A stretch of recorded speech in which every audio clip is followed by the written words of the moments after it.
Buenos días a todos. Nada, bienvenidos, lo que decíamos al principio, bienvenidos a los webinars técnicos que estamos haciendo todos los viernes. De vez en cuando ya veis que algunos de ellos los estamos haciendo en el entorno de AWS. Y nada, sin más, nos presentamos todos.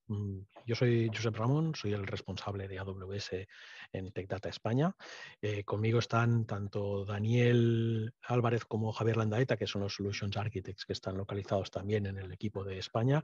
Y también agradecemos la presencia de Ronald, que pertenece al equipo del Center of Excellence de AWS a nivel europeo, que nos van a ayudar entre los tres y os van a explicar un poco el entorno de contenedores, sobre todo la parte de contenedores con Kubernetes en AWS, cómo se gestiona. Va a ser bastante con ejemplos y explicaciones, con lo cual yo creo que puede ser una sesión interesante.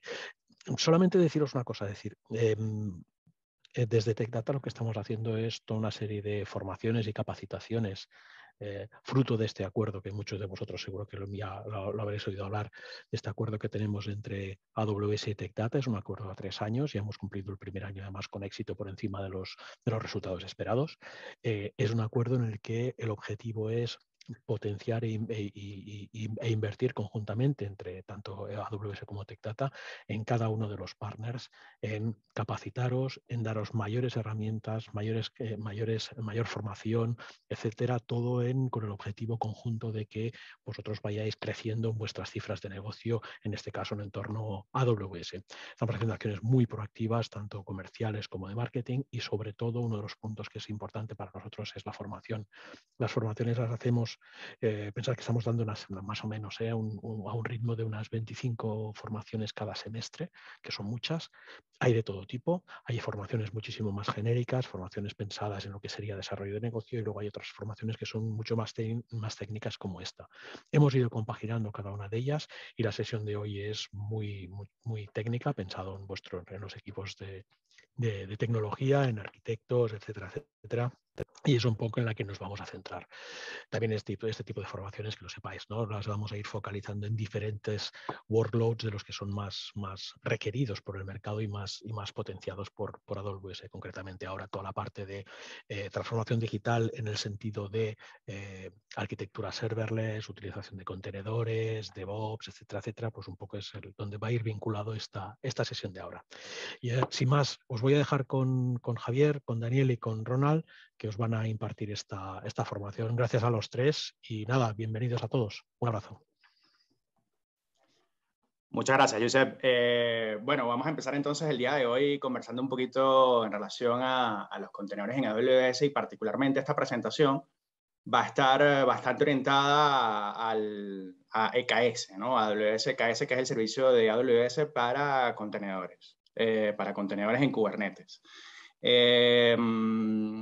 Luego vamos a ir viendo un poquito más cuál es digamos, el portafolio en cuanto a capacidad de cómputo y servicios de AWS en relación a contenedores, pero en principio esta presentación pues va a estar bastante orientada a EKS, ¿no? Entonces, digamos, en principio, a ver si esto pasa. Ok, vale. La agenda para el día de hoy, bueno, en principio vamos a hacer una pequeña introducción en cuanto a contenedores. Vamos a hablar un poquito también de microservicios, de cómo se relaciona y cómo también están relacionados estos con aplicaciones modernas, cuáles son sus beneficios, cuáles son sus retos. Luego vamos a estar hablando un poquito de fundamento de contenedores, vamos a hablar también un poquito de Docker. El tercer punto tiene relación con contenedores en AWS Web Services, y ahí vamos a tocar el punto de, bueno, de qué, digamos, de qué herramientas y qué servicios de AWS nos permiten correr contenedores dentro del cloud de AWS. Luego vamos a hablar un poquito de Kubernetes, y también vamos a hablar específicamente de AWS EKS. Luego vamos a tocar algunos vetos básicos de Kubernetes, y esto para darle cabida un poquito al demo que tenemos al final de la presentación, en donde tenemos, digamos, un ambiente de prueba en EKS que, bueno, que vamos a ver un poquito cómo funciona y cómo está montado. ¿Okay? Entonces, bueno, en principio, como introducción, pues, como esta presentación pues tiene mucha relación con Kubernetes, pues En principio lo que a mí digamos, tenía pensado pues empezar a hablar es, bueno, a discutir un poco, bueno, qué implica hablar de Kubernetes, ¿no? Entonces, en principio, cuando escuchamos hablar de Kubernetes, básicamente escuchamos hablar de contenedores, ¿no? Entonces, digamos que para conversar sobre Kubernetes, bueno, primero tenemos que saber que Kubernetes está relacionado con contenedores y estos comúnmente también están relacionados con microservicios, ¿ok? Entonces, los contenedores proporcionan, digamos, una forma estandarizada digamos, de paquetizar código, digamos, con los archivos de configuración y dependencias, pues, que son necesarias para correr, pues, consistentemente una aplicación digamos, en cualquier entorno, ¿no? Entonces, por otro lado, digamos, las arquitecturas basadas en microservicios lo que hacen es que desacoplan y deconstruyen componentes de una aplicación separándolas en servicios independientes, ¿sí? Entonces, cada servicio, digamos, corre sus propios procesos y se comunica externamente con otros microservicios a través de apps. Entonces, digamos, los contenedores y los microservicios se compaginan normalmente de forma bastante natural, ¿okay? Entonces, los contenedores proporcionan básicamente un aislamiento, ¿sí?, de los procesos que, bueno, que facilita separar y correr aplicaciones como componentes realmente independientes, ¿okay? Entonces, por otro lado, también cuando hablamos de contenedores, también hablamos de aplicaciones modernas, ¿no? Entonces, las aplicaciones, o modern application, digamos, en su término en inglés. Entonces, digamos, las aplicaciones modernas tienen las características básicas de que son distribuidas, comúnmente están implementadas en el cloud por flexibilidad más que todo, y están construidas a través de microservicios, ¿okay? Entonces, una aplicación moderna tiene la característica de que puede escalar, digamos, de forma rápida para, bueno, para soportar múltiples suscriptores, para proporcionar alta disponibilidad y, bueno, para manejar grandes volúmenes de datos y, digamos, para responder en tiempos muy cortos, ¿okay?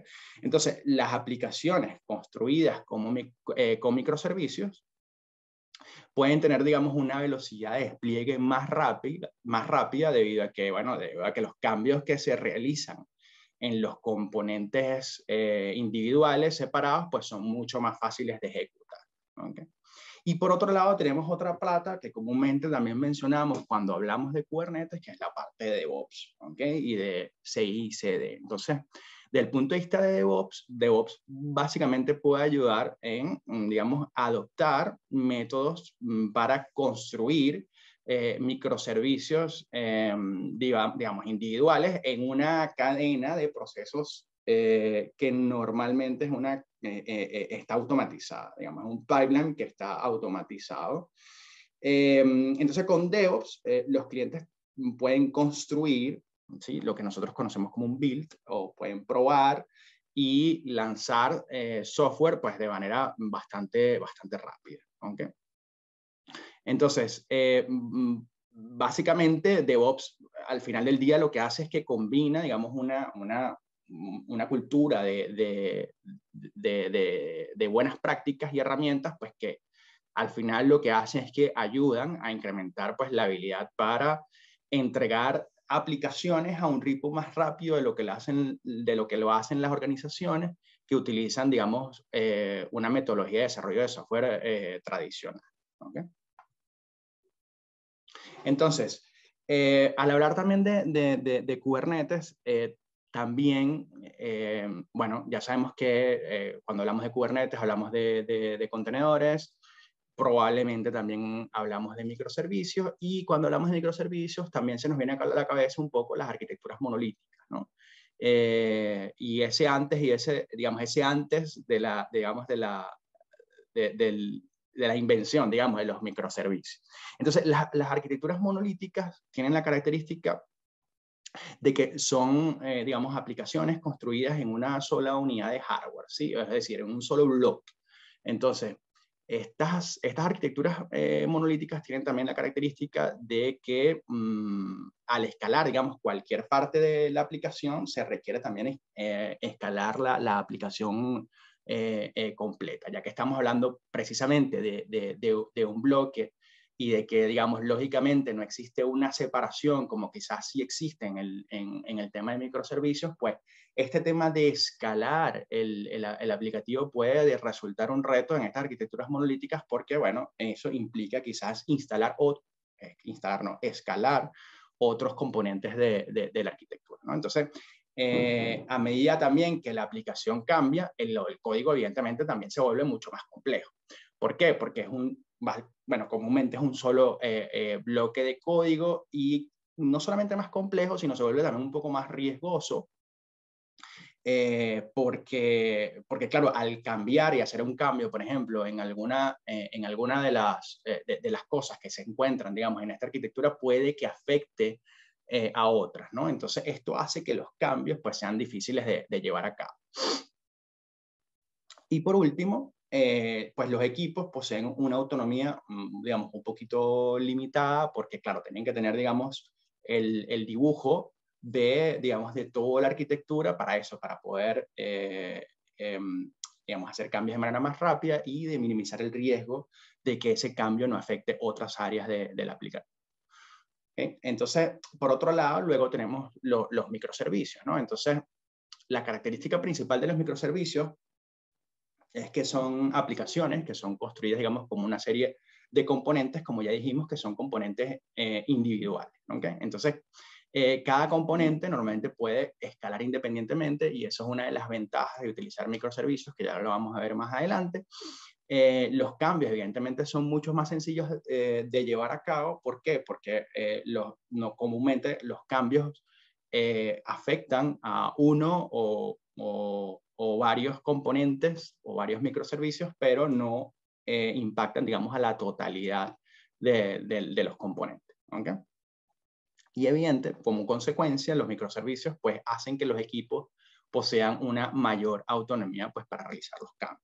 ¿Por qué? Bueno, porque puedes destinar equipos precisamente para ciertos microservicios y evidentemente pues el realizar pequeños cambios sin que esto afecte o minimizando el riesgo de que esto afecte otros servicios del aplicativo, pues evidentemente tiene una ventaja. Bueno, lo de las arquitecturas monolíticas, en principio, pareciera con la lámina anterior que todos son desventajas, pero bueno, las arquitecturas monolíticas algunas veces también tienen cabida, y esa cabida, por ejemplo, digamos, pasa por lo siguiente, ¿no? Entonces, en las arquitecturas monolíticas, por ejemplo, los clientes pueden tener un modelo mental de cuáles son las interacciones del aplicativo. ¿Por qué? Por eso, porque tienen que tener más básicamente el dibujo completo o casi completo de lo que hace el aplicativo. Otro beneficio de las arquitecturas monolíticas es que, digamos, cuando todos los recursos corren en un solo host, el tema de las latencias, digamos, ya no es una preocupación. Entonces puede darse el caso que una arquitectura monolítica pues, pueda ser interesante si se requiere, por ejemplo, de que las latencias sean bastante bajas, precisamente por el hecho de que todo está corriendo, digamos, en el mismo bloque. Entonces, esta estrategia también puede ser eficiente en cuanto a recursos con pocos servidores. ¿Okay? Entonces, si tienes, por ejemplo, algún proyecto donde quieres implementar algo y digamos, esto implica tener pocos servidores, pues una arquitectura monolítica puede que sea interesante. ¿Okay? Entonces, evidentemente las arquitecturas monolíticas tienen bastantes limitaciones, ¿no? Y esto, básicamente, en esta lista, de lo que está aquí, quizás ya algunas las hemos mencionado. En principio, pues requiere altos esfuerzos de coordinación, posee una pobre modularidad. Esto hace, evidentemente, que los ciclos de despliegue pues, sean mucho más largos.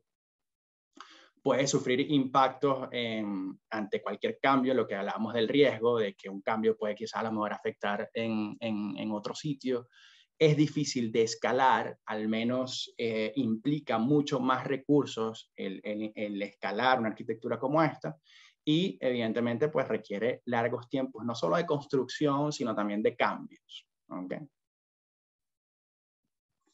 Del punto de vista de microservicios, los microservicios pues también evidentemente tienen algunos beneficios. En principio, es que puedes elegir, digamos, la herramienta adecuada para cualquier trabajo. En principio puedes elegir pues cuál es tu lenguaje de programación más adecuado para, digamos, alguna funcionalidad que quieres hacer, digamos, que quieres llevar a cabo con un microservicio. Esto evidentemente pues te da un poco de flexibilidad. Supone un ahorro de costos también al poder escalar de forma granular. Esto quiere decir que, bueno, que el microservicio, al convivir, digamos, en un ambiente aislado, pudiese escalar de forma independiente, lo cual, pues, evidentemente lo hace bastante atractivo. Digamos, supone una optimización en la productividad de los equipos, precisamente porque puedes destinar equipos a partes o a microservicios o a servicios específicos de tu aplicación. Supone también una creación de nuevos componentes pues, de forma más fácil, con lo cual evidentemente pues, esto te hace más ágil a la hora digamos, de actualizar, de hacer algún update de tu servicio. Supone evidentemente despliegue de funcionalidades de forma más segura y una capacidad, digamos, para experimentar de forma más segura también, porque como ya veremos, los microservicios pues tienen una característica bastante importante que hace que los puedas implementar de forma segura en varios entornos, lo que hace que puedas, digamos, experimentar de forma segura en otros entornos, no sé, de pruebas, de despliegue o de development, de desarrollo, pues para tu aplicación. ¿Okay? Yo añadiría, perdona, Sí, añadiría sí, uno más. adelante. Sí, añadiría uno más que es la resiliencia. El hecho de tener microservicios y, bueno, desplegar la aplicación en múltiples microservicios, el hecho de que te falle un componente o un microservicio en este caso, no afecta al servicio en su totalidad, sino a una pequeña parte, con lo cual el servicio que está proporcionando en grandes rasgos sigue funcionando y solo hay un pequeño microservicio dentro de todo ese servicio global que puede fallar. Entonces, es una forma también de diseñar arquitecturas tolerantes a fallos, en este caso. Nada, era solo eso. Muy importante esa, realmente, Ronald. Gracias. En efecto, lo que dice Ronald es bastante importante porque, claro, los microservicios, digamos, te pueden aislar también, digamos, esas funcionalidades, ¿no? Entonces, a la hora de que existe una falla, la falla puede estar un poco más localizada, con lo cual, pues, el resto de las funcionalidades, el resto de los microservicios pueden seguir funcionando sin problema. Vale, algunos retos de utilizar microservicios. Bueno, a mí se me ocurrieron estos tres, pero quizás a lo mejor también puede que haya algún otro por ahí. Digamos, el primero es que, bueno, la interacción entre los microservicios, pues evidentemente se incrementa, ¿ok? Con lo cual, pues, el número de APIs y la complejidad de las APIs, pues, puede significar un reto. Las arquitecturas y el monitoreo, pues evidentemente ya debe evolucionar porque ya no estás monitoreando, digamos, un bloque, sino estás monitoreando, digamos, una arquitectura de contenedores o de microservicios. Y evidentemente, pues esto requiere, desde el punto de vista de la cultura de la organización, pues que la cultura organizativa, la cultura de la organización cambie, porque, bueno, esto evidentemente, pues, representa un cambio un poco de paradigma, si se quiere, ¿no? Y evidentemente, pues, la organización aguas adentro, pues, debe estar preparada para poder ver esto no como una arquitectura monolítica, sino como una arquitectura de microservicios. ¿Okay? Bien, bueno, digamos, vale, esta es la última lámina de este punto, pero digamos, lo que quería o lo que quiero mostrarles aquí, digamos, es cuál es el espectro de computación, digamos, que hemos conocido y que vamos a seguir conociendo, digamos, a lo largo de la evolución, bueno, del espectro de cómputo, ¿no? En principio, lo primero y de lo que quizás a lo mejor estábamos más acostumbrados a manejar era el tema de los servidores on-premises y quizás un poco también de máquinas virtuales, ¿no? Al día de hoy los componentes pues tienen esa mezcla de abstracción y maduración pues lo suficiente o lo necesario, digamos, para seguir o para empezar a implementar.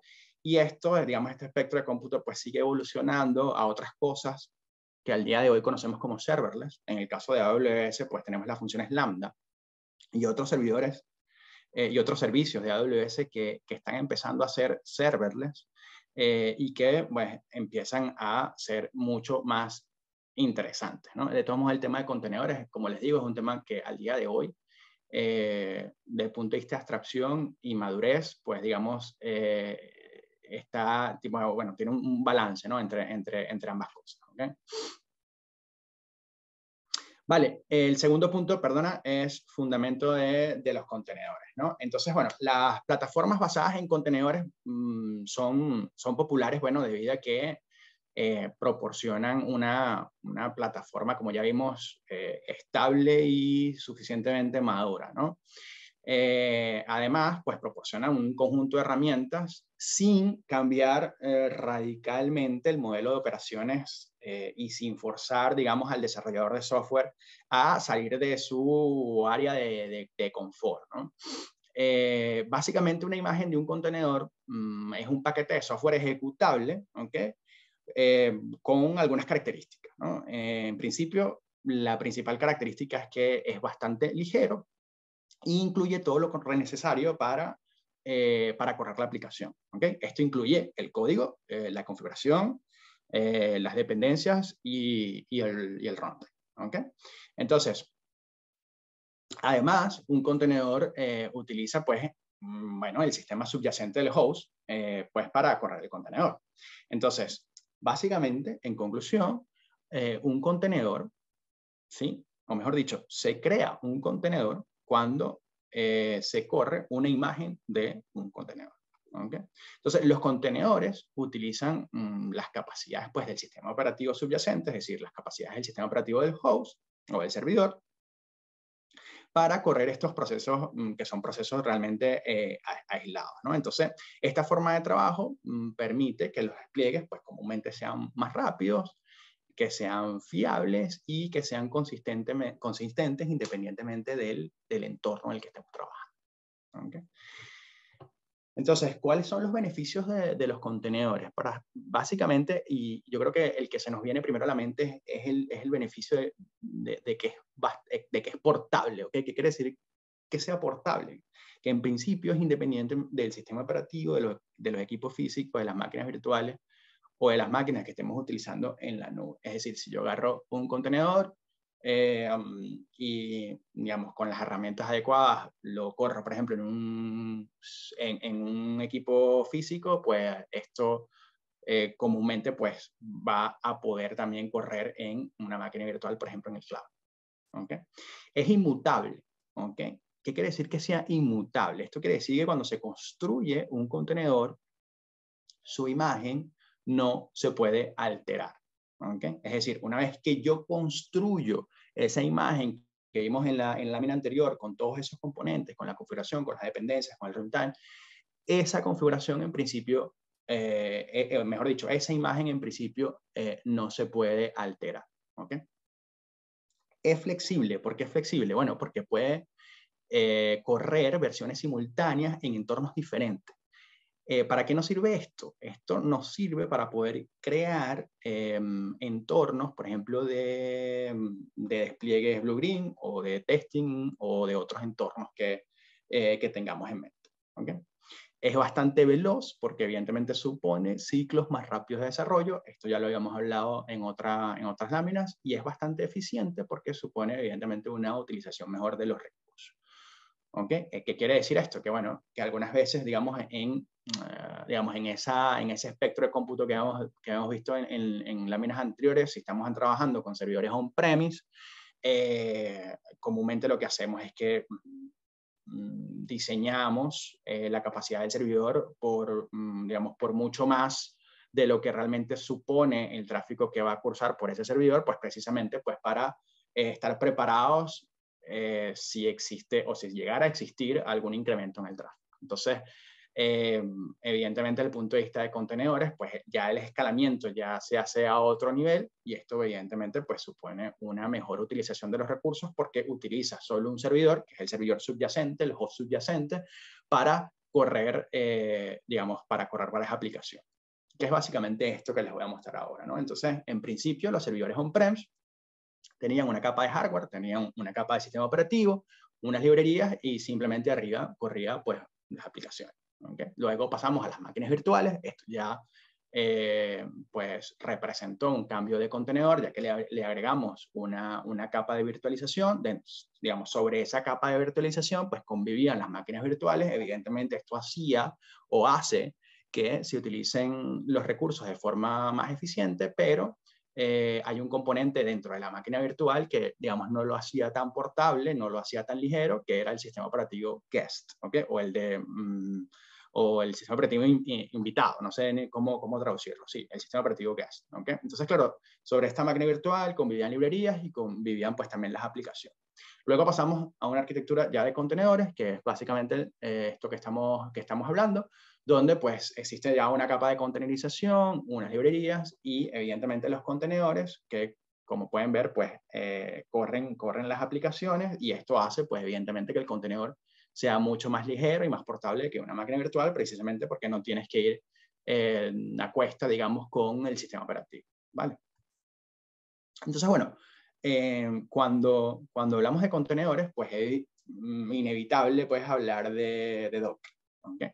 Entonces, básicamente Docker, como, bueno, algunos datos aquí les he puesto, fue lanzado en marzo del 2013, o sea que ya pronto ya cumplirá 10 años, ¿sí? Es una herramienta pues para la creación, el almacenamiento, gestión y ejecución de contenedores. Es, yo diría, el runtime pues preferido por la comunidad y en principio pues permite pues la creación, la prueba y el despliegue de aplicaciones pues de forma rápida. En definitiva, el runtime de un contenedor básicamente es la pieza central de las cargas de trabajo que están basadas en contenedores. Entonces, el runtime básicamente lo que hace es que gestiona el compartir recursos del host, ¿sí? Del servidor que está por debajo, digamos, con los contenedores que se encuentran corriendo dentro del propio host. ¿Okay? Entonces, además, el runtime se encarga también, por ejemplo, de inicializar la imagen, ¿okay? De construir la imagen y también de posiblemente colocarla en un registro de imágenes, que a lo mejor a ustedes se les viene a la cabeza cuando les hablo de registro de imágenes en principio, si estamos hablando de Docker, del famoso Docker Hub. ¿Okay? Pero ya vamos a ver también que AWS tiene su propia herramienta para esto. ¿Okay? Entonces, el punto de vista de los componentes de Docker básicamente, y aquí no los quiero variar mucho realmente, pero básicamente Docker se compone, bueno, está compuesto por 3 cosas básicamente, ¿no? En primero, el principio es un cliente. Luego tenemos el Docker host y luego tenemos un registro de imágenes, ¿sí? Entonces, el cliente básicamente es un archivo binario standalone que proporciona básicamente una interfaz hacia la plataforma de Docker. ¿Okay? Entonces, el cliente puede correr el cliente como un ejecutable, digamos, en una máquina o bien separada o en la misma máquina donde se corre el Docker Daemon. ¿Okay? ¿Y qué es el Docker Daemon? Vale, el Docker Daemon básicamente corre en el host como un ejecutable en el background que ejecuta, que se ejecuta como servidor. ¿Okay? Entonces, su tarea básicamente es ejecutar los comandos comunes que conocemos, que quizás conocemos ya de Docker, como por ejemplo Docker build, Docker pull, Docker run o cualquier otro. ¿Okay? Entonces, el Docker Daemon también se encarga de construir las imágenes del contenedor e inicializarlas dentro del contenedor propiamente, ¿no? Entonces también, además de todo esto, se encarga también de interactuar con el host subyacente, sí, con el kernel, para proporcionar al contenedor de acceso a otros componentes del sistema operativo, como pueden ser los puertos, los volúmenes, etc. ¿Okay? Entonces, luego de que la imagen es creada por el Docker Daemon, como les había comentado, esta imagen se puede llevar a un registro de imágenes. Este registro de imágenes puede ser público o puede ser privado. Y el registro de imágenes también utiliza, digamos, repositorios como, digamos, como subcarpetas y tags, ¿okay? Para distinguir entre versiones del mismo repositorio. ¿Okay? Entonces, ya hemos hablado de contenedores, hemos hablado un poco de Docker y ahorita vamos a empezar a hablar un poquito de los contenedores en Amazon Web Services, ¿okay? O en AWS. Entonces ya sabemos también cuál es la diferencia también entre un contenedor, una máquina virtual y un servidor on-prem, quiero decir. Y bueno, básicamente si utilizamos Docker, con correr, por ejemplo, este comando, docker run, el nombre de mi imagen, digamos es una solución bastante acertada si se quiere correr, yo diría, 1 o 2 contenedores en una máquina.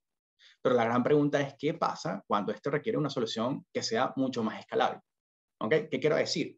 Al final del día, si utilizamos una máquina, un servidor, como sale en esta imagen, para correr 1 o 2 contenedores, pues esto quizás a lo mejor puede ser una solución bastante acertada. Pero ¿qué pasa, por ejemplo, cuando tenemos este escenario, ¿no? ¿Qué pasa cuando tenemos cientos de hosts o miles de contenedores o cientos de contenedores corriendo? ¿Okay? Quizás a lo mejor desde el punto de vista de la organización y de la gestión de un escenario como este, pues puede que sea bastante complejo hacerlo a mano. Entonces, de ahí es que nacen las plataformas de orquestación de contenedores, ¿okay? Básicamente. Entonces, una plataforma de orquestación de contenedores es necesaria para correr cargas de trabajo que estén basadas en contenedores, ¿okay? Un orquestador debe manejar, entre otras cosas, la colocación de tareas de control y de planificación. Entonces, básicamente, una plataforma de orquestación debe hacer 2 cosas. 1, determinar cuándo debe escalar un contenedor, y 2, qué host posee los recursos de CPU y memoria necesarios para correr un contenedor. ¿Okay? Entonces, en ese escenario, esas 2 cosas que les acabo de mencionar son de vital importancia, y por eso es que comúnmente necesitamos un orquestador de contenedores. ¿Okay? Entonces, una plataforma como esta de orquestación puede también integrarse con otros elementos, o debe poder integrarse con otros elementos, como por ejemplo balanceadores de carga, sistemas de almacenamiento, sistemas de autenticación o servicios de autenticación y autorización, como por ejemplo el servicio de IAM de AWS. ¿Okay?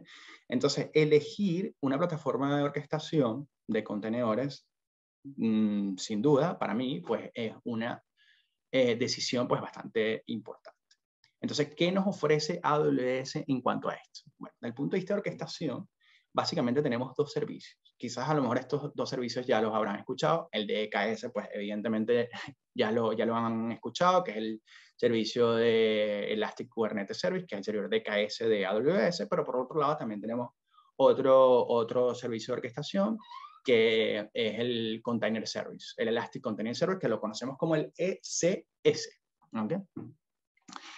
Desde el punto de vista de registro de imágenes, ya les había comentado que Amazon también tiene un registro de contenedores que se llama ECR o Elastic Container Registry, ¿okay?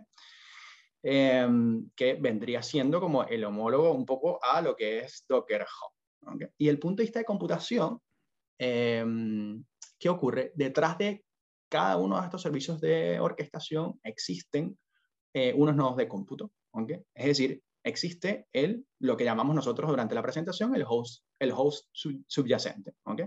Entonces, desde el punto de vista de computación, podemos tener 2 tipos de cómputo. Digamos, la común y archiconocida máquina virtual en un servicio de S2, o pudiésemos tener, digamos, otro servicio de computación de AWS que se llama AWS Fargate. ¿Okay? Entonces, pudiésemos tener cualquiera de estos modos de cómputo, digamos, como nodos dentro de nuestro sistema de orquestación. ¿Okay? Entonces, básicamente, Fargate digamos, es un motor de cómputo para EKS o SS que permite correr contenedores sin necesidad de gestionar los servidores o el clúster. ¿Okay? Si recordamos un poquito digamos, la matriz de responsabilidades del cloud, de AWS, digamos, una máquina virtual es digamos, un elemento de infraestructura. ¿Okay? Y ese elemento de infraestructura, cuando se crea, hay ciertas responsabilidades que están a cargo del usuario y hay ciertas responsabilidades que están a cargo del cloud. ¿Okay? Entonces, por ejemplo, una responsabilidad del cloud en cuanto a S2, al servicio de IaaS, de infraestructura, es que el hardware está gestionado y es responsabilidad completamente de AWS. ¿Okay? Pero, por ejemplo, desde el punto de vista del sistema operativo, los parches, por ejemplo, es una responsabilidad del usuario. ¿Okay? Entonces, con Fargate, ¿sí? No necesitas aprovisionar, ni configurar, ni escalar el clúster de máquinas virtuales para correr contenedores. ¿Okay? Entonces, digamos, esa responsabilidad que tienes con S2, quizás con AWS, pues, te la quitas un poco de encima. ¿Okay? Luego, bueno, y para finalizar, pues tenemos el servicio de SR. Para finalizar con este punto, tenemos el servicio de SR, que es el registro privado, es un registro privado como servicio, es decir, es un registro de contenedores completamente gestionado por AWS, que tiene ciertas características y en principio lo que hace es almacenar esas imágenes de esos contenedores que están identificados con un nombre y con un tag, dentro de un repositorio, ¿okay? Dentro de un repositorio que dentro de Amazon se llama así, Amazon SR. ¿Okay? Bien, ahora ya que hemos visto cuál es la propuesta de AWS en cuanto a los orquestadores, hemos hablado de contenedores, hemos hablado también un poquito de microservicios, de cuáles son sus ventajas, de cuáles son sus beneficios, de cuáles son sus retos. Entonces, ahora vamos a empezar a hablar un poco sobre Kubernetes. ¿Okay? Y específicamente vamos a hablar de AWS EKS. Entonces, en principio, para hablar de EKS, pues evidentemente tenemos que mencionar un poco de qué es Kubernetes, ¿no? Entonces, bueno, como ya vimos, es un orquestador de contenedores y eso es algo de que nos tiene que tener, nos debe quedar claro después de esta presentación. Kubernetes es un sistema de código abierto para automatizar el despliegue, la gestión y el escalado de aplicaciones de contenedores. ¿Okay? Corre aplicaciones de contenedores a lo largo de un clúster de máquinas. Ya vamos a ver que un clúster, o cómo está compuesto un clúster de máquinas. Básicamente un clúster de máquinas, por debajo lo que hay es una serie de elementos de cómputo que llamamos nodos, que ya como vemos pueden venir en dos sabores, un sabor en S2 y otro sabor en Fargate. Y por último, pues Kubernetes en su versión 1.0, como dato curioso, fue creada ya en julio del 2015. O sea que ya tenemos ya algunos años con este orquestador. Bueno, ya empezando a hablar un poco de EKS, bueno, mencionarles que EKS básicamente es un servicio gestionado por AWS. ¿Okay? ¿Y qué quiere decir gestionado por AWS? En la siguiente lámina vamos a ver la arquitectura de Kubernetes y vamos a ver por qué se dice que Amazon EKS es un servicio gestionado por AWS. ¿Okay? Básicamente, EKS, digamos, se puede utilizar para correr Kubernetes, evidentemente, sin la necesidad, pues, de instalar y operar, que es la ventaja básica de Amazon EKS, clusters de Kubernetes propiamente. ¿Okay? Bien, desde el punto de vista de la arquitectura de Kubernetes, aquí tampoco quisiera, digamos, dedicarle mucho tiempo a esto. Lo que sí quiero mencionarles es que desde el punto de vista de la arquitectura de Kubernetes, pues existen básicamente tres elementos principales dentro de la arquitectura. Digamos, que son los nodos maestros y los nodos workers. Entonces, Kubernetes, bueno, y una base de datos que se llama etcd. Entonces, Kubernetes, como ya ven, utiliza una arquitectura maestro-worker, en donde el nodo maestro, digamos, coordina el clúster y los nodos workers son los que corren las aplicaciones. ¿Okay? Entonces, los componentes del nodo maestro básicamente lo que hacen es que conforman el punto de control principal del clúster. ¿Okay? El nodo maestro, digamos, es el cerebro de esta arquitectura, básicamente. Los componentes del nodo maestro, bueno, aquí no me voy a detener mucho, perdón, pero bueno, tenemos el Control Manager, el Cloud Controller, el Scheduler y uno de los componentes principales, que es el API Server, que básicamente pues, se encarga de exponer la API de Kubernetes y básicamente lo que es el frontend para el plano de control de Kubernetes. ¿Okay? Adicionalmente, tenemos esta base de datos que es el etcd, que básicamente lo que hace es que proporciona un almacenamiento distribuido de alta disponibilidad del tipo clave-valor, y es aquí donde básicamente se almacena toda la data crítica del clúster. ¿Okay? Y finalmente los nodos worker, perdón, los nodos worker son los que contienen, digamos, los servicios necesarios para correr los pods, ¿okay? Lo que Kubernetes llama pods, que es la unidad más básica o es el bloque de construcción más básica de Kubernetes, ¿okay? Para despliegue, replicación y básicamente escalamiento. ¿Okay? Ay, perdón.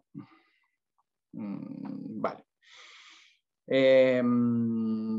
¿Qué más? Bueno, fíjense, las aplicaciones contenidas básicamente en un pod se pueden básicamente comunicar entre ellas y tener acceso a volúmenes compartidos. Habíamos hablado de que Kubernetes, básicamente una imagen es inmutable y adicionalmente debemos decir que al igual que los contenedores, los pods también son entidades relativamente efímeras. Es decir, al día de hoy, si yo quiero un pod y ese pod, digamos, tiene, digamos, cubre una tarea o hace algo dentro de mi arquitectura, ese pod comúnmente es efímero, ¿okay? Con lo cual, pues tenemos que buscar una forma de que la información que determina el estado del pod esté almacenada de forma persistente, ¿okay? Para eso, pues evidentemente, AWS EKS, pues, proporciona digamos, ciertas soluciones. Vale. Ok, desde el punto de vista de Kubernetes y desde el punto de vista de AWS EKS, también proporciona, digamos, una línea de comandos que comúnmente en Kubernetes, que es archiconocida también por todos los que hemos visto Kubernetes en alguna oportunidad, que se llama kubectl. ¿Okay? Entonces, kubectl básicamente es una interfaz de línea de comandos para comunicar con el servidor API de Kubernetes. ¿Okay? Y esto se hace precisamente para un clúster determinado. ¿Okay? Básicamente es una herramienta para interactuar con el clúster de Kubernetes. Entonces, kubectl proporciona comandos, bueno, para crear recursos, para visualizar información detallada acerca del clúster y para acceder a algunas herramientas, algunos comandos de troubleshooting. En este ejemplo, por ejemplo, que les pongo en esta pantalla, al final de la presentación dejo algunos comandos o los comandos más interesantes que se pueden ejecutar con kubectl, pero fíjense que en esta lámina tenemos el kubectl getPods, que básicamente lo que hace es que muestra los pods, digamos, que están corriendo en ese momento. ¿Okay? ¿Qué más? Bueno, AWS con alta disponibilidad. Bueno, como ya habíamos hablado, entonces una arquitectura de Kubernetes tiene tanto nodos maestros como base de datos etc., que es una herramienta, que es una base de datos de alta disponibilidad, creada para, digamos, almacenar el estado de los clústeres, y más abajo pues tenemos los nodos workers, ¿sí?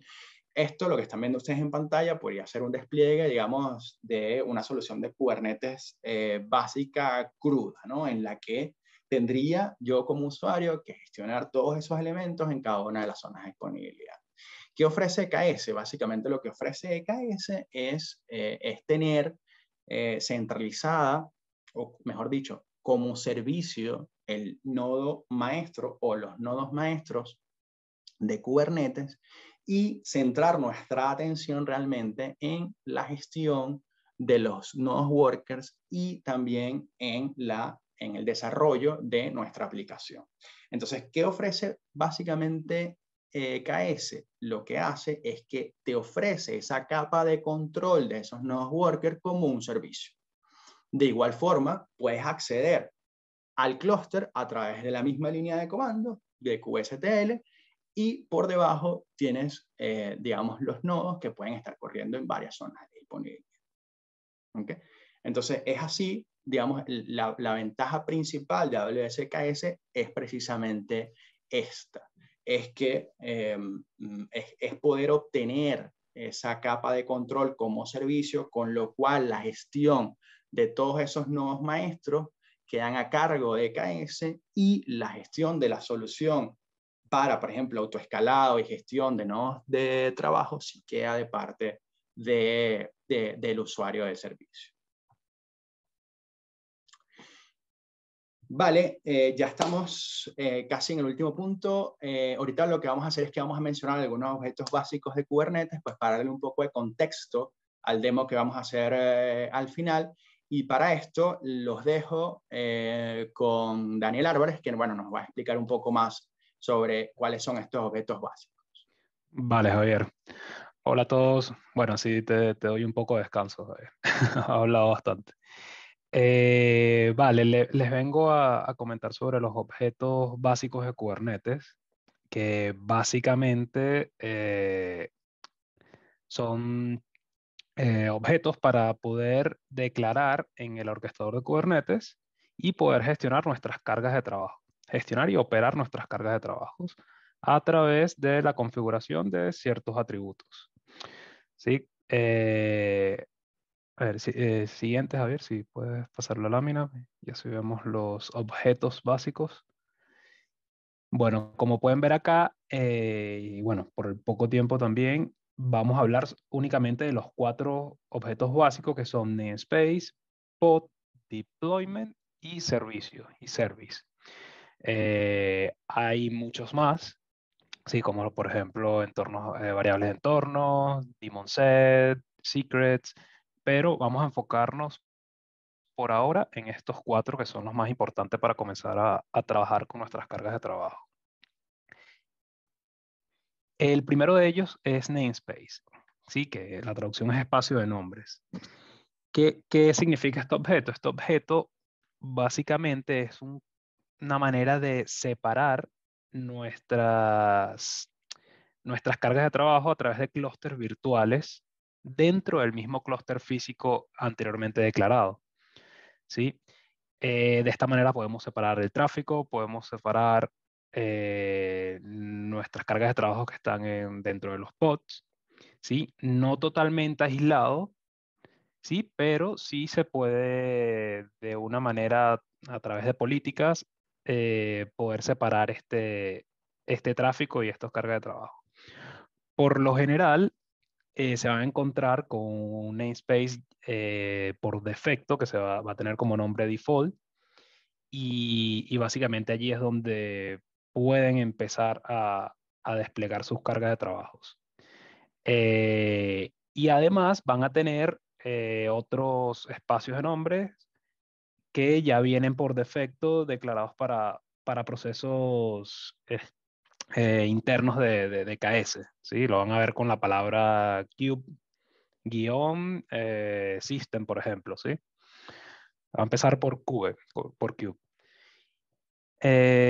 Para declarar estos espacios de nombre se puede hacer a través de manifiestos, ¿sí? Donde especifican el tipo de objeto, ¿sí? Verán aquí que dice kind y van a colocar el tipo de objeto como namespace, y de esta manera, declarándole un nombre, van a crear este clúster virtual donde van a poder de esta manera separar esas cargas de trabajo, ¿sí?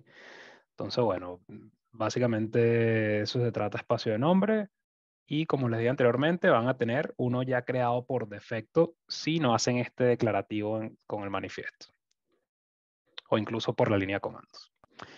Para avanzar, bueno, ya Javier les había hablado algo de pods, pero básicamente, ¿qué es un pod? ¿Sí? Un pod es una unidad de cómputo, es la unidad más pequeña dentro de Kubernetes. Es una unidad de cómputo donde se van a desplegar nuestras cargas de trabajo. Entonces, en estos pods se van a declarar la cantidad de procesamiento y la cantidad de memoria que le vamos a dedicar a una carga de trabajo en concreta. Entonces, estas cargas de trabajos van a ser desplegadas en contenedores. Entonces quiere decir que dentro de un pod pueden haber uno o más contenedores ejecutados. Sí, por lo general se despliega un contenedor por pod por el hecho de poder gestionar este sistema distribuido por cada pod, ¿sí? Entonces, véanlo como en cada pod se corre un proceso en específico, ¿sí? Que va a ser nuestra carga de trabajo, nuestro aplicativo, etc.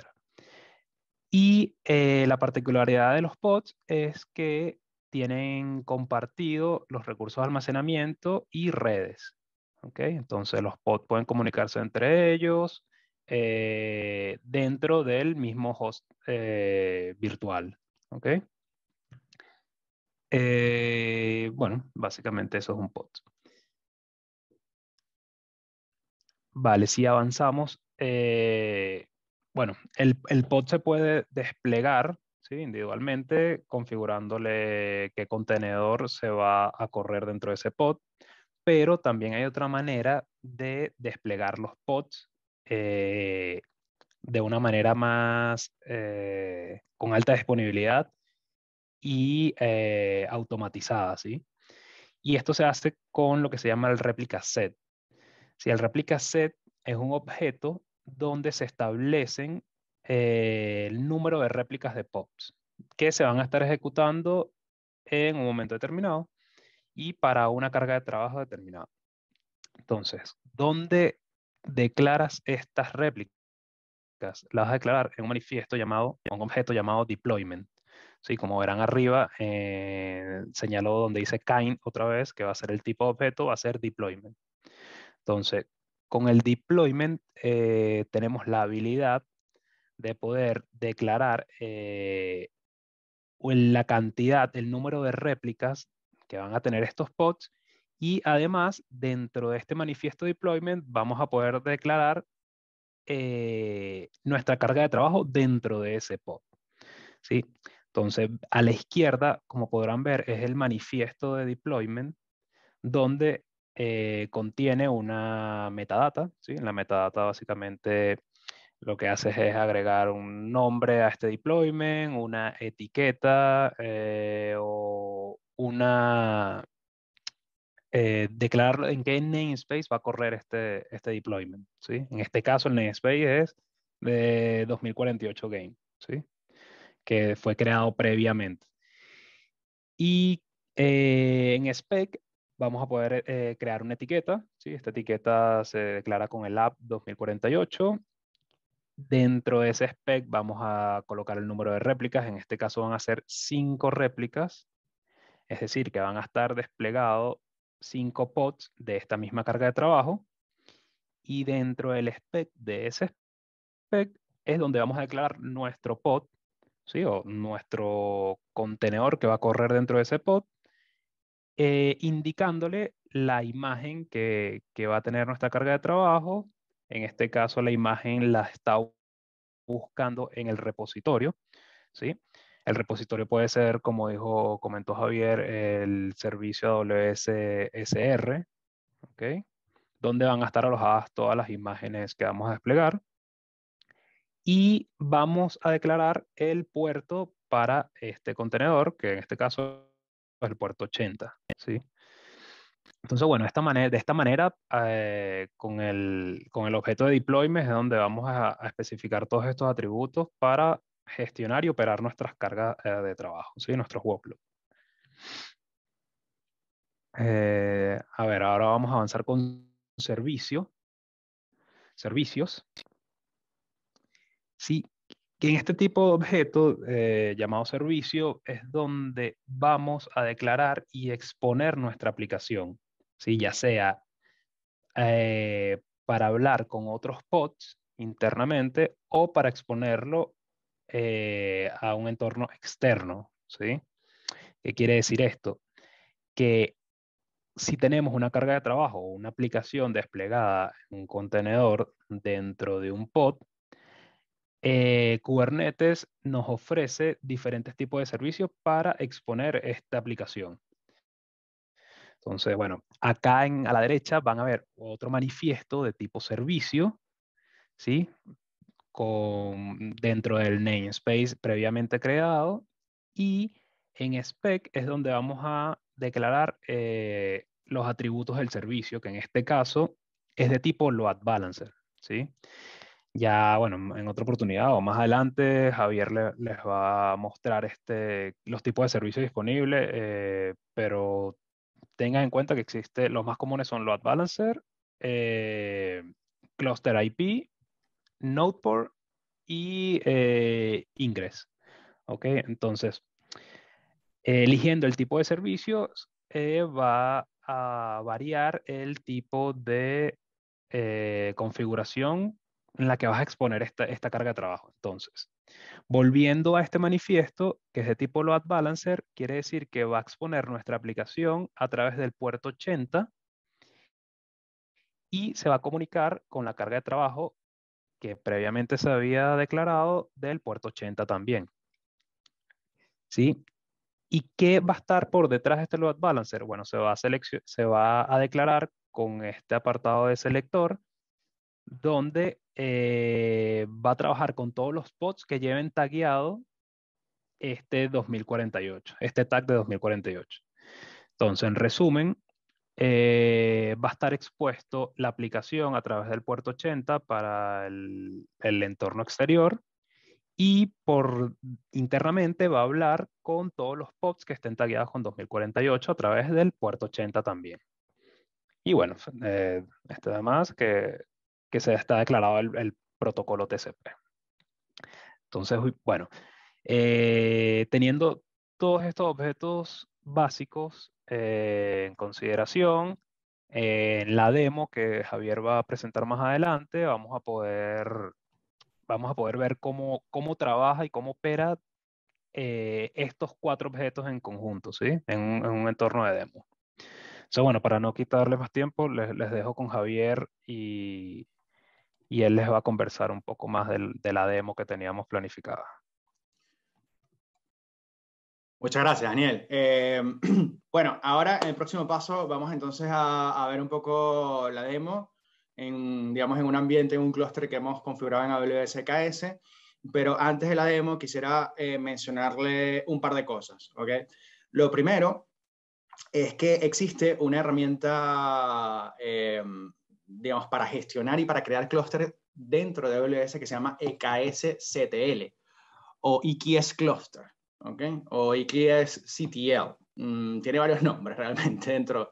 Pero básicamente lo que es una herramienta de SLI que a través de, digamos, de un YAML puedes declarar cuáles son las características y las particularidades que va a tener tu clúster, ¿ok?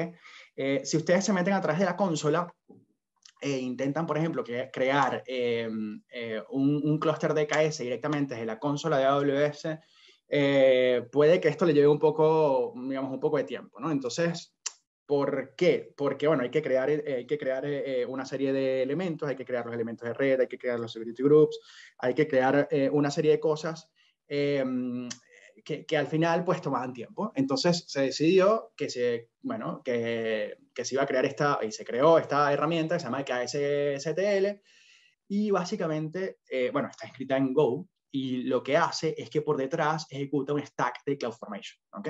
Entonces ese stack de CloudFormation se va a ejecutar dependiendo de lo que nosotros coloquemos en este YAML, ¿ok? No me voy a detener aquí mucho en explicarles este YAML porque esto va a ser parte de la demo, entonces se los quiero explicar más en vivo directo y no a través digamos, de acá, ¿no? Pero quédense con la información de que existe esta herramienta, de que está para utilizarla y básicamente con ejecutar este comando que es EKS control create cluster -f y el nombre del YAML es suficiente como para empezar a trabajar y a empezar digamos, a crear un clúster de EKS en Amazon. ¿Okay? ¿Cuáles son las cosas que debo tener en cuenta antes de empezar a trabajar con AWS? Hay algunas herramientas que debo instalar antes de empezar a trabajar con esto. ¿Okay? La primera y la más básica, y yo creo que es la que todos deberíamos estar instalada ya el día de hoy en AWS, que es el CLI de AWS. ¿Okay? Evidentemente, antes de entrar digamos, a trabajar con el clúster desde un CLI, PowerShell o lo que sea, hay que hacer una AWS config. ¿Okay? Y para hacer una AWS config, pues evidentemente tienes que tener credenciales de acceso programático, es decir, tienes que tener un access key y un secret key para poder ingresar como un usuario dentro de, digamos, dentro de tu entorno. Otra de las herramientas que nosotros recomendamos que se instale antes de empezar a trabajar con EKS es EKS Control, que es la que acabamos de mencionar. Y la tercera es kubectl. kubectl es el CLI de Kubernetes, el que nos va a poder, el que nos va a permitir correr comandos directamente de Kubernetes. ¿Okay? Y por último, bueno, esto tiene más que todo que ver con, bueno, con la documentación. Tenemos que tener un rol de IAM con algunos permisos. Esto está evidentemente dentro de la documentación, pero fíjense en la presentación, pues les dejo aquí algunos enlaces directos a la documentación oficial de AWS para poder instalar estas herramientas, si hiciera falta. Desde el punto de vista de la arquitectura de la demo es bastante sencilla. En principio, solamente tenemos un clúster con un solo nodo. Ese nodo está en una red pública que está en la zona de disponibilidad, bueno, que está en la región del norte de Virginia, está en la zona de disponibilidad 1A, y además tenemos otras subredes. ¿Por qué tenemos otras subredes? Bueno, en principio, cuando tú utilizas EKS Control, si no especificas alguna de las cosas, como por ejemplo en qué subred quieres o en qué VPC quieres desplegar tu clúster, él por defecto te despliega una VPC, una subred pública, perdón, una VPC, dos subredes públicas, dos subredes privadas, te despliega un Internet Gateway que va a permitir salir a ese Internet, te va a desplegar también un NAT Gateway en una de las subredes públicas también que te va a permitir salir a Internet, pero desde las subredes privadas, y también te va a configurar las tablas de ruta. ¿Okay? Además de las tablas de ruta, también te configura los security groups, ¿okay? de cada una de las subredes. Entonces, bueno, sin más, vamos a empezar entonces vamos a ir a la consola de AWS. Vamos a ver aquí. Aquí. Vale. Bueno, a ver. Un segundo y ya les muestro. Vamos a minimizar esto y vamos a pasar esto para acá. Vale, perfecto. Entonces, lo primero que les quería mostrar era realmente, bueno, esa arquitectura que nosotros les acabamos de mostrar es una arquitectura que fue creada con EKS-STL, con lo cual, si nos metemos en CloudFormation y vamos al stack de CloudFormation, pues deberíamos encontrar ese stack. De hecho, está, y es este que está acá. Nosotros al stack, mejor dicho, al clúster, le hemos llamado EKS Cluster. ¿Okay? Es decir, que todos los elementos que crea este clúster, mejor dicho, todos los elementos que crea este stack van a estar identificados con este nombre del clúster, que es EKS Cluster. ¿Okay? Entonces, si nos vamos aquí a los eventos, vamos a poder visualizar todos los eventos que ejecutó este stack para poder crear el ambiente que nosotros les acabamos de mostrar hace un par de láminas, ¿no? Entonces, como podemos ver, crea VPCs, crea Internet Gateways, crea NATs, crea Security Groups, crea subredes, tanto privadas como públicas, y todo esto pues se puede ir monitoreando. De hecho, en el momento en que se crea el clúster es algo que evidentemente toma tiempo. Nosotros ya tenemos el clúster creado, con lo cual se los vamos a mostrar ya creado en unos minutos, pero les quería dejar claro que mientras el clúster se está creando, tú puedes ir monitoreando el stack a través de CloudFormation y puedes ir identificando qué cosas se van a crear. De todos modos, dentro del CLI, a medida que lo vas creando, también el tarea pues se va ejecutando y te va diciendo cuáles son los recursos que él va creando. ¿Okay? Es decir, si se está creando una subred pública, si se está creando una subred privada. Entonces, fíjense que desde el punto de vista de las subredes, pues te pone dos públicas, que es esta primera y esta última, y dos privadas, ¿sí? En dos zonas de disponibilidad, con lo cual, a medida que vayamos creando nodos, dependiendo de las características de nuestro clúster, él va poniendo los nodos en cada una de estas subredes, ¿okay? Con lo cual, pues, el punto de vista de los nodos que están por debajo del clúster, pues van a estar en estas subredes. Para demostrarles un poco más que esto realmente se creó y cómo se crea, pues fíjense que si nos metemos en los recursos de red, en las VPC, fíjense que aquí está, digamos, la VPC que creó el clúster. Como pueden ver, esto también tiene el, no sé si llamarlo prefijo, digamos, del CloudFormation, del stack, que pone el nombre del clúster que hemos asignado. ¿Okay? Ya vamos a ver un poco más, más adelante, cómo creamos el clúster. ¿Okay? Pero en principio, lo que quiero es que se queden es con esta foto de qué recursos ha creado digamos, esta creación de este clúster a través de EKS Control. ¿Okay? Desde el punto de vista de subredes, igual si filtro aquí por el ID de la VPC, podemos ver que existen 4 subredes, ¿sí? 2 públicas, 2 privadas. Adicionalmente, pues también podemos ver aquí las tablas de ruta.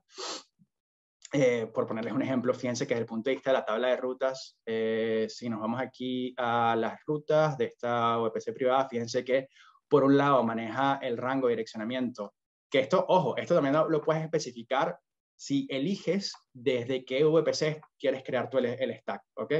Esto lo puedes elegir en aquel documento de cluster configuration, del YAML este que les estaba comentando, en esa definición, ustedes pueden elegir realmente desde qué VPC quieren crearlo. Yo como no lo hice, entonces él te crea, evidentemente, para poder crear el clúster, te crea unos elementos de red que son los que les estoy mostrando, ¿okay? Entonces, este es el direccionamiento que pone la herramienta, digamos, de forma natural si no le especificas estos recursos de red. Y al final del día hay una ruta por defecto hacia el NAT Gateway que también fue creado por el stack de CloudFormation. ¿Okay? Del punto de vista de Internet Gateways, al igual, si filtramos por el ID de la VPC del clúster, también tenemos ahí otro elemento, que es el Internet Gateway. Vale, y el NAT Gateway, que es el que me falta, que está por acá abajo, pues de igual forma. ¿Sí? Este es otro elemento también que forma parte, pues, que forma parte de nuestra arquitectura. ¿Sí? Que es este elemento que tenemos acá. Pues bien, si vamos a EKS, ¿sí? Si vamos al servicio de EKS propiamente, nos vamos a encontrar con el clúster. ¿Okay? Entonces, este clúster, básicamente, como ya le hemos dicho, pues tiene este nombre, se le hemos dado, pudo haber sido cualquier otro, EKS Control.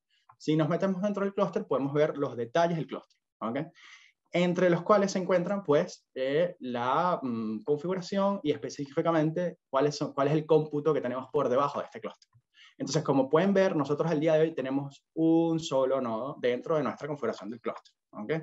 Esto también se lo podemos especificar dentro del YAML, dentro del cluster config, antes o a la hora de ejecutar la creación del clúster a través de EKS Control. ¿Okay? Entonces, si vemos, aquí algo interesante, aquí aparecen nodos de grupos. Esto, básicamente, dentro de este nodo, de este grupo de nodos, lo que hay son instancias de S2. Si tuviéramos Fargate, digamos, como a nivel de cómputo, si tuviésemos Fargate en vez de S2, aquí viéramos o pudiésemos ver algunos perfiles de Fargate, ¿sí? Digamos, como nodo para este clúster. Fíjense que al día de hoy esto no lo tenemos acá porque no hemos creado este clúster utilizando Fargate, sino utilizando nodos. Si vamos acá en Devs, vamos a nodos, ¿sí? Podemos entrar en ese nodo y podemos ver que esa instancia, que se llama así, tiene este ID. ¿Vale? Si yo voy a este ID, fíjense que esto me abre realmente la pestaña de instancias, es decir, digamos, el servicio S2 en instancias y me dice, mira, si hay una instancia con ese ID que es esta. Si lo quiero desde el punto de vista de todas las instancias que tengo corriendo, bueno, desde el punto de vista de todas las instancias que tengo corriendo, aquí tengo este servidor que es para otra cosa, que de hecho fíjense que lo tengo en estado de parada y tengo un solo nodo que es esta máquina virtual de acá. Además tengo un Bastion host, que de hecho ahora me voy a conectar a él para poder mostrarle algunas cosas. Entonces en esa arquitectura, además del nodo, tenemos un Bastion host que realmente es un servidor de salto al cual me voy a conectar ahora. ¿Okay? Vale, entonces para conectarme a esa instancia, ¿sí? Voy a usar el Session Manager, no sé si lo conocen, pero es una herramienta también de AWS que nos permite, digamos, desde el punto de vista, desde la propia consola web de AWS, nos permite conectar con ese servidor. ¿Okay? Entonces, ahorita lo que estoy haciendo es que me estoy conectando a, digamos, al CLI de ese servidor, ¿sí? Y voy a ir a una a un directorio específico que se llama environment, y eso se llama Fargate. Se llama Fargate en principio, pero no tiene nada que ver con Fargate. Es decir, la carpeta se llama Fargate, pero no tiene nada que ver con eso. Y aquí tenemos una serie de archivos de configuración. ¿Okay? Esto en principio puede parecer un poco abrumador, pero digamos, hay varios archivos, pero no todos los hemos utilizado. El primero que quería mostrarle, básicamente, es el de cluster config. ¿Sí? El de cluster config es el que nosotros utilizamos cuando creamos el clúster. ¿Okay? Entonces, ¿qué define esto? Básicamente, lo que define es el nombre del clúster, que nosotros le hemos llamado EKS cluster. Esto es live demo, digamos, no utilizamos este específicamente. Digamos, el que tenemos en el ambiente se llama EKS cluster, define la región, la versión de EKS y las especificaciones del nodegroup. Entonces, fíjense, desde el punto de vista del nodegroup, te pregunta, bueno, ¿cuál es el nombre? O deberías especificar el nombre, el tipo de instancia que estás utilizando para crear los nodos del clúster, cuál es el tamaño mínimo del clúster, en este caso sería 1, cuál es el tamaño máximo del clúster, sería, pues, en este caso sería 3, aquí pudieses poner realmente números o digamos, valores que se ajusten más a tu requerimiento, y la capacidad de SA, que también es 1. ¿Sí? Al día de hoy, como no tenemos tráfico, si bien nosotros tenemos aquí configurada una política de escalamiento, esa política de escalamiento nos va a permitir escalar hasta 3 servidores en este caso. ¿Sí? Y si no tuviésemos tráfico, pues él va a la capacidad deseada, que en este caso es 1, ¿sí? El tamaño del volumen y una llave pública. ¿Okay? Básicamente es eso. Algo importante, perdón que me haya ido un poco a esto. Vale, esto se los muestro luego. Vale. Sí, lo que les quería mostrar es que realmente estas especificaciones, hay algunos otros ejemplos que, digamos, que nos permiten definir algunas otras cosas de acá. Realmente es un GitHub y se los quería mostrar, se los muestro ahora, digamos, al final. Vale, ¿qué otra cosa? Vale, a ver, ok, perfecto. Esto en cuanto a la creación del clúster. Entonces, hay otra definición de un archivo YAML que nos permite, digamos, definir eso que nos estaba contando Daniel.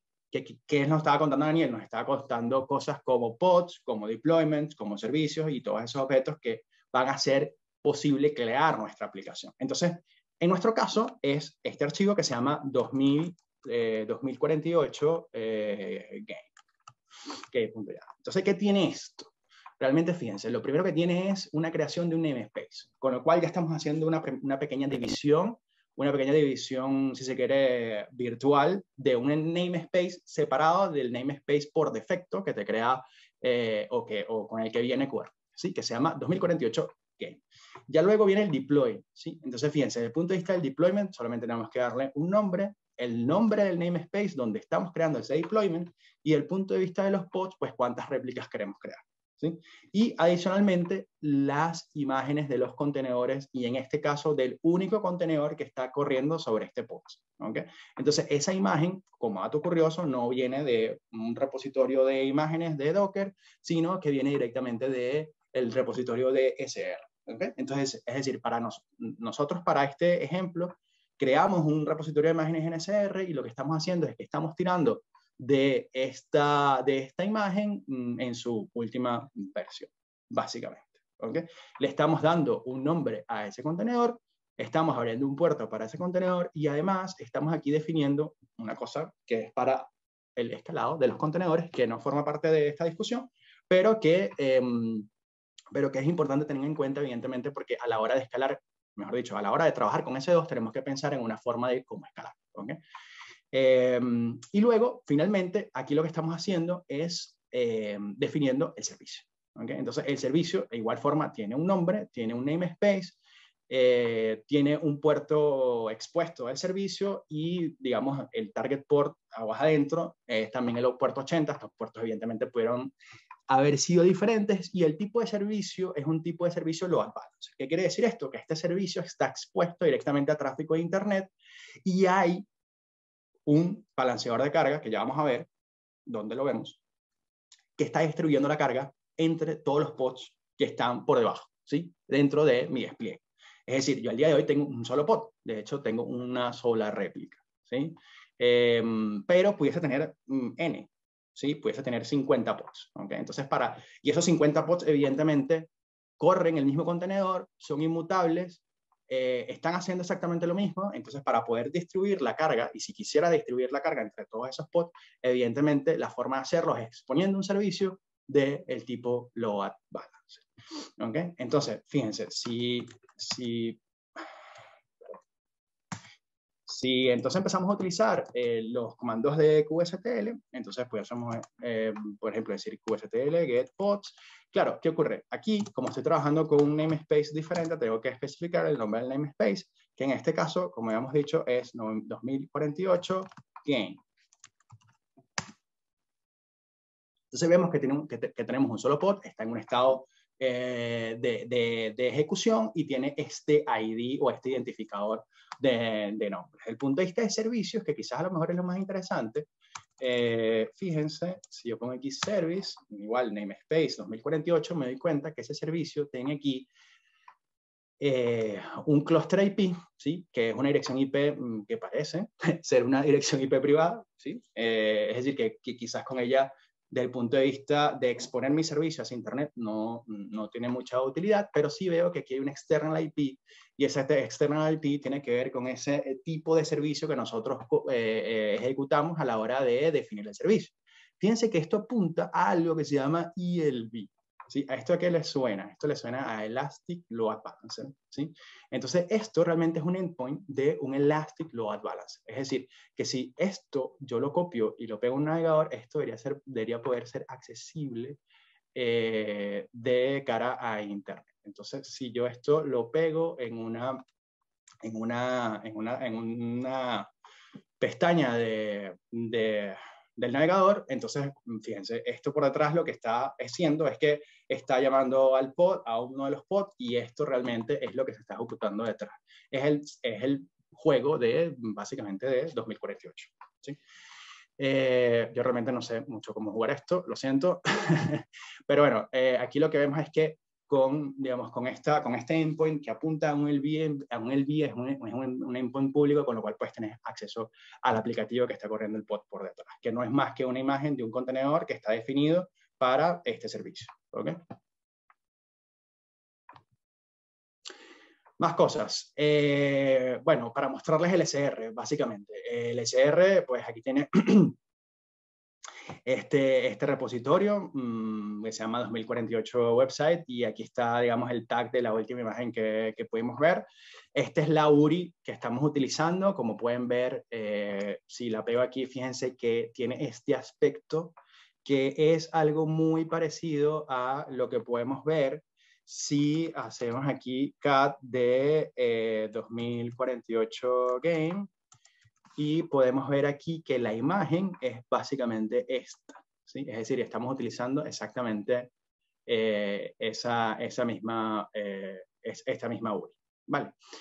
Bien, desde el punto de vista de monitoreo, y por último, digamos que ya nos hemos pasado ya unos 15 minutos de más, el monitoreo de una solución como esta la podemos hacer perfectamente desde CloudWatch, ¿sí? Yendo a Container Instance, es decir, vamos primero a CloudWatch, aquí en Container Insights, podemos ver cuáles son, digamos, las métricas de nuestro clúster. Entonces, fíjense, yo estoy aquí apuntando a ese clúster, que es el nombre de nuestro clúster, y desde el punto de vista de visualización, pudiese ver, por ejemplo, estas métricas de cara a 3 horas, 12 horas, un día, una semana, algo personalizado. ¿Qué otra cosa pudiese hacer? Pudiese filtrar incluso por namespaces. Por ejemplo, si quiero ir a namespaces, fíjense que aquí salen las métricas de todos los namespaces, pero a lo mejor, mira, me conviene nada más verlas de 2048 game.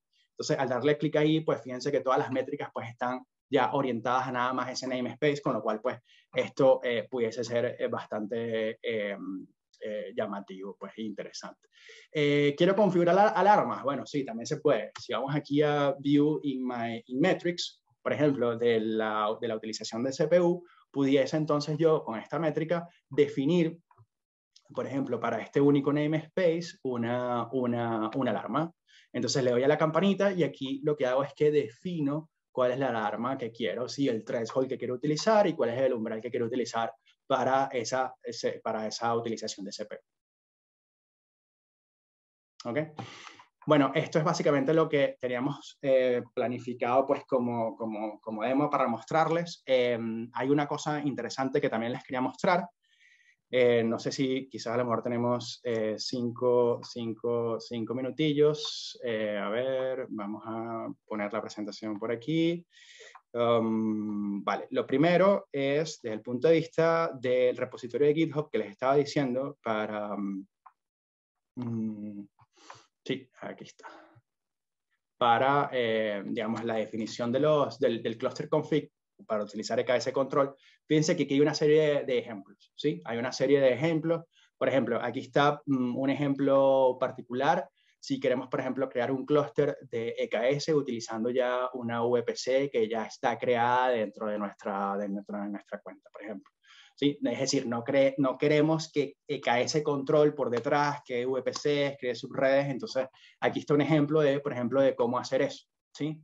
Entonces, fíjense que hace referencia, digamos, a las subredes que quieres utilizar y, evidentemente, pues, al grupo de direccionamiento que quieres utilizar. ¿Okay? Pero, bueno, hay otras cosas, NAT Gateways, Spot Instance, si quieres utilizar, por ejemplo, un clúster de AKS con instancias Spot. ¿Qué más? Si quieres encriptar a lo mejor algún volumen de LBS, si quieres, bueno, esto ya es básicamente algo bastante simple, es algo más parecido a lo que nosotros tenemos como archivo de configuración. ¿Okay? Eso por un lado. ¿Okay? Vale, y por último, quería mostrarles, pues algunos comandos básicos de Kubernetes, que bueno, algunos de ellos los pudimos ver en esta demostración, otros no. Hay muchos más comandos de los que aparecen acá, evidentemente. Para eso, pues lo que les recomiendo es que vayan a la documentación de la definición de la línea de comandos de Kubernetes, de kubectl, y ahí van a poder encontrar todos estos documentos. Otra cosa importante, y esto sí les prometo que es lo último que voy a decir, es que acá, digamos, como parte de este webinar, hemos creado un documento paso a paso de todas las cosas que hemos ejecutado para crear este ambiente de trabajo. Entonces, se los voy a mostrar principalmente pues para que lo puedan ver al cabo de esta call o de esta sesión. Van a poder recibir este documento y básicamente este documento pues no es más, como les dije, a ver, ¿cómo oculto esto? A ver. Vale, perfecto. Aquí. Vale. Y este documento, bueno, como pueden ver, bueno, esto realmente nos tomó bastante tiempo hacerlo y bastante esfuerzo, con lo cual, pues, lo que queríamos hacer es que de alguna forma premiar a los asistentes de este webinar, pues, con este documento, pues, para que empiecen a trabajar un poco con EKS. Para los que están empezando, básicamente es una guía paso a paso, un laboratorio con algunos tags, si mal no recuerdo, tiene alrededor de seis tasks o tareas. Básicamente es la creación de un clúster EKS con un node group con S2, crea un SR, utiliza Docker y utiliza básicamente esta misma imagen que nosotros acabamos de utilizar para esta demo, que es el 2048 Game. Y como pueden ver, pues también hace referencia al cluster config, hace referencia a EKS control como herramienta para la creación de clúster. Y bueno, nos parece interesante pues que ustedes puedan contar con este documento pues paso a paso para que empiecen digamos, a trabajar con EKS. Como les digo, al cabo de esta sesión pues van a poder tener este documento. Es un documento básicamente de unas 30 páginas, pero claro, tiene bastantes digamos, es bastante explícito, digamos, en los resultados que van a ir obteniendo a medida que pues van ejecutando este laboratorio. Este laboratorio, ojo, está basado en uno de los laboratorios de AWS. Nosotros les hicimos algunos cambios importantes y que bueno, esperamos que lo puedan utilizar. Javier, acá Sí. tenemos una pregunta de Miguel Martínez. Sí. Sí, la pregunta dice que ¿hasta qué punto Kubernetes puede alojar bases de datos relacionales? He mirado la documentación y es un poco vaga. Parece que si son bases de datos muy pesadas, no es buena idea, pero no sé qué se considera muy pesada. A ver, yo lo que puedo agregar es que efectivamente, si se va a utilizar una base de datos en un contenedor dentro de Kubernetes, si es para un proceso en el mismo pod o en un grupo de pods, si es ligera, perfecto, pero ya si necesitas una base de datos más pesada, como lo nombras, para trabajar con diferentes pods, diferentes contenedores, puede complicarse por el tema de acceso y conectividad, ¿sí? No es considerada una buena práctica. Entonces, para ello existe un servicio de bases de datos relacionales como es AWS RDS, ¿sí? Que está y tiene una manera segura de conectar con nuestras cargas de trabajo dentro de Kubernetes. Entonces, bueno, puedes contar con los beneficios que tiene AWS RDS a nivel de escalabilidad, seguridad, alta disponibilidad, y contar con la orquestación de Kubernetes y nuestras cargas de trabajo, ¿sí? Recuerden que nuestras cargas de trabajos son bastante flexibles y se pueden desplegar en diferentes pods, y a su vez se pueden definir esta cantidad de réplicas. Entonces, por ello que va a ser un entorno no tan estático como conocemos nuestra carga de trabajo en un sistema monolítico o una máquina virtual, sino algo más flexible, ¿sí? No sé si Javier quieres agregar algo. Sí, sí, correcto, Dani. Es importante lo que estás diciendo. Fíjate, Miguel, digamos, lo primero que, en cuanto a base de datos en contenedores, lo primero que debo comentarte es que tengas en consideración que, evidentemente, pues para configurar una base de datos en contenedores tienes que contar con un almacenamiento persistente, número uno. ¿Qué quiere decir esto? A lo largo de la presentación habíamos comentado que comúnmente un pod es efímero, ¿okay?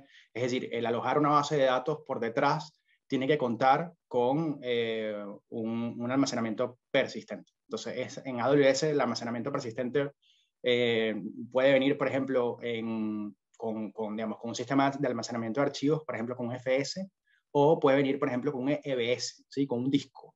Entonces, eso hace que si se muere el pod, el siguiente que nazca, digamos, el almacenamiento va a venir respaldado por ese otro elemento que te estoy diciendo de almacenamiento persistente, que es el disco EBS o el sistema de archivos, el sistema de ficheros FS. ¿Okay? Entonces, esta es la forma como tú haces que el almacenamiento sea persistente. Entonces ya te quitas eso de un lado. Pero tienes estos otros problemas que dice Daniel, con lo cual, pues, si estás pensando montar una base de datos en producción y que esto, pues, tenga alta disponibilidad y tal, pues puede que sea mejor que experimentes la posibilidad de hacerlo directamente con RDS. ¿Okay? No sé, Miguel, si... Le puedo permitir a que hable. A ver, no sé, ahí estás en mute. A ver si quieres compartir algo con nosotros. Vale, perfecto. Bueno.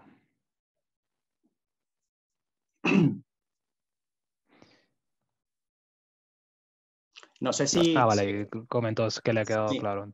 sí, sí, correcto, correcto. Vale, Cualquier sí, cosa, Miguel. igual, si quieres discutir además de estos temas, Y en relación a esto, pues evidentemente nos puedes contactar a través de Giuseppe o así, y montamos una sesión y lo discutimos como prefieras. ¿Okay? No sé si hay alguna otra pregunta en relación a lo que hemos hablado durante esta sesión. Como les dije, ese documento les va a llegar a los asistentes de esta sesión, pues para que empiecen a hacer pruebas con esto y empiecen a experimentar con EKS. Es una guía paso a paso que, bueno, desde el punto de vista de nuestro punto de vista, pues está bastante buena, pues para eso, para empezar a utilizar el servicio y para empezar a probar, por supuesto. Vale, cualquier duda, como dice Javier, nos pueden contactar y vemos los casos en concreto que tengan, si tienen pensado modernizar alguna carga de trabajo que tienen actualmente, modernizarla a contenedores y utilizar este orquestador que vemos de AWS que se llama EKS. Bueno, nos pueden contactar y vemos el caso concreto y bueno, le daremos nuestras recomendaciones, las mejores prácticas y, y así pueden completar esta modernización que tengan en mente. Bueno, si no hay alguna otra pregunta, pues queda agradecerles a ustedes por la asistencia el día de hoy, disculparnos porque esto se nos alargó un poquito más de lo que teníamos planificado, pero bueno, nos pareció importante pues tomarnos este tiempo para terminar de cerrar las ideas con respecto a AWS y todos los puntos que hemos tocado durante la presentación. También darle un particular agradecimiento a Ronald, que estuvo con nosotros de nuestro departamento del Centro de COE. Excelencia. Sí, el Centro de Excelencia, correcto. Y bueno, nada más queda decirles que, bueno, que muchas gracias por su tiempo y bueno, nos vemos en otra oportunidad. Hasta luego. Muchas gracias. Hasta luego.